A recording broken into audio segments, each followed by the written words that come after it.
শুভ সকাল আমার প্রিয় বন্ধুরা, কেমন আছো তোমরা? আশা করছি সবাই সুস্থ আছো ও ভালো আছো। মালদা জেলার ছোট্ট একটা গ্রাম থেকে আমি শম্পা, আমার ছোট্ট একটা চ্যানেলে তোমাদের সবাইকে স্বাগত জানিয়ে আজকের ব্লগটা আমি শুরু করছি।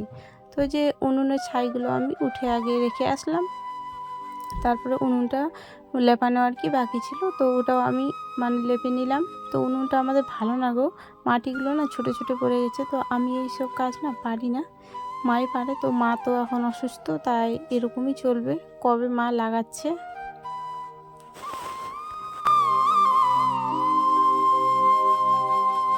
আর এদিকে তোমার সকালের খাওয়া দাওয়া সব কিছু হয়ে গেছে, মাকেও খাইয়ে দিয়েছি আর তোমার দাদা ভাইকেও খাইয়ে দিয়ে পাঠিয়ে দিয়েছি আমি কাজে। আর এদিকে তোমার আমগুলো না বাতাসে পড়ে যাচ্ছে আর কি, তো তার জন্য কুড়ে নিয়ে এসে আমরা মা আর মেয়ে মিলে কেটে দিচ্ছি। আর ওই যে আমগুলো যেগুলো নষ্ট হয়ে গেছে, তো ওগুলো কেটে আমি ছাগলটাকে আর কি দিলাম, ও খাচ্ছে, তো ওই জন্য ওকে আমি কেটে দিলাম। আর এদিকে তোমার এগুলো আমি দুটা কুলাতে আর কি মেলে দিয়ে আর রোদে দেবো।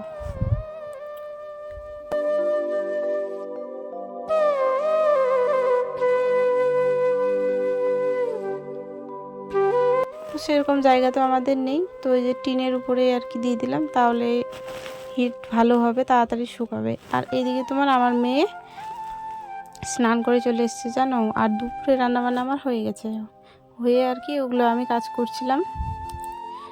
তো চলো, মেয়েকে একটু বকাবকি করছিলাম, কারণ ও পুকুরে স্নান করেছে, তো ওই জন্য একটু গাল দিচ্ছিলাম ওকে।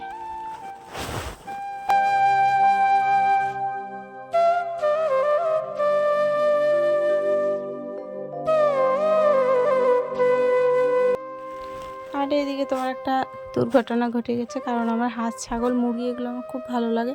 তো জল নিতে গিয়ে মায়ের জন্য জল নিতে গেছিলাম, আর দেখছি যে হাঁসের বাচ্চাটা না ওই যে লাল পিঁপড়েগুলো আছে, তো ওগুলো কামড়ে কামড়ে আর কি শেষ করে দিয়েছে। ওকে অনেক চেষ্টা করলাম বাঁচানোর, তো পারলাম না, শেষে মারা গেল বাচ্চাটা। আমার মনটাও খারাপ হয়ে গেল জানো।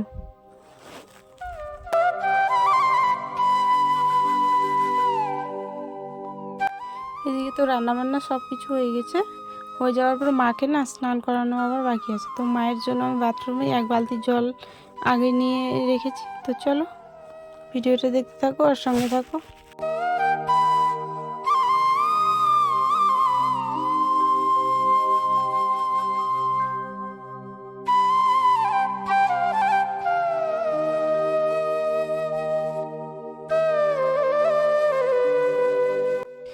তো গরুগুলো না জল বেশি খেলো না, একটু খেয়েছে।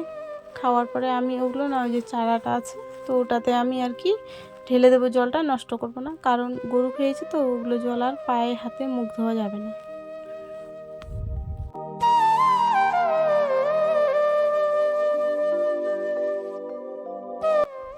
আর এইদিকে দেখো, আমার শাশুড়ি মাকে আমি আজকে স্নান করাবো, ঠিক আছে।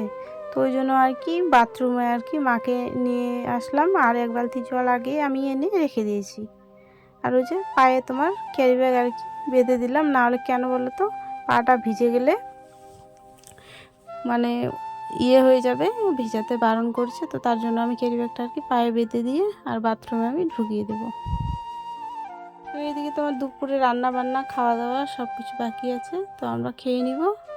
এখন বাজে সন্ধ্যা 6টা, তো আমি সন্ধ্যা প্রদীপ দিয়ে আর কি আজকের ব্লগটা আমি শেষ করছি। তো চলো বন্ধুরা, ব্লগটা যদি ভালো লাগে থাকে তো লাইক আর একটা কমেন্ট করে জানিও আমাকে কেমন হয়েছে ভিডিওটা।